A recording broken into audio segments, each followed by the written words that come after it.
Un besito lindo te quiero mandar. ¡Hola chicos! Bienvenidos a la Isla de la Música. Hoy os voy a contar el cuento del mar. Vamos a escuchar cómo una estrella cae desde arriba del cielo y llega hasta el fondo del mar. Hasta el fondo del mar. Vamos a escuchar.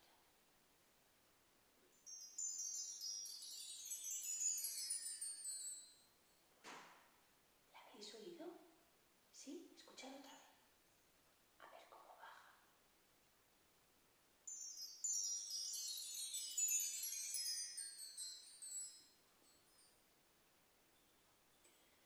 Alto, alto desde el cielo la estrellita se cayó.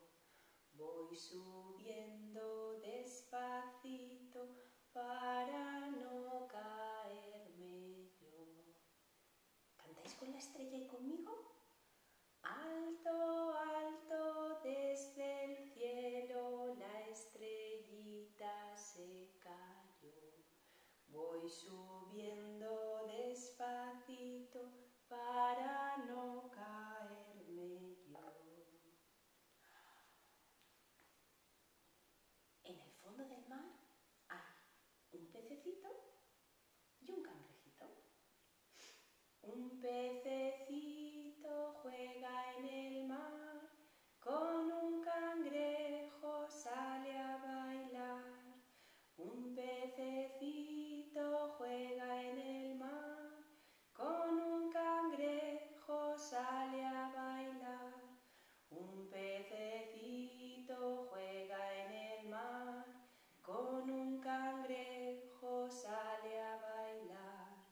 Un pececito juega en el mar, con un cangrejo sale a bailar.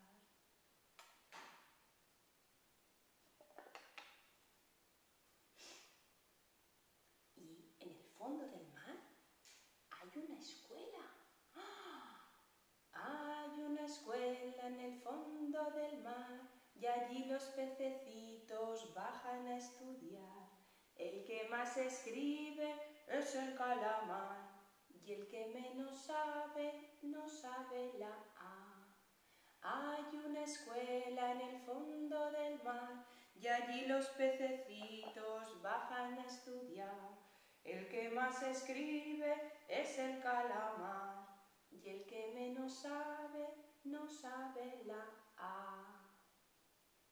¡Wow! Y por supuesto, en el fondo del mar tenemos a nuestra amiga Elena la ballena. Elena la ballena se fue a navegar en una lancha motora sobre las olas del mar, sobre las olas del mar. Elena la ballena mañana volverá y nos traerá de regalo una estrellita de mar, una estrellita de mar. Elena la ballena abrió su parasol, nosotros desde la playa le decimos adiós, le decimos adiós. Adiós chicos.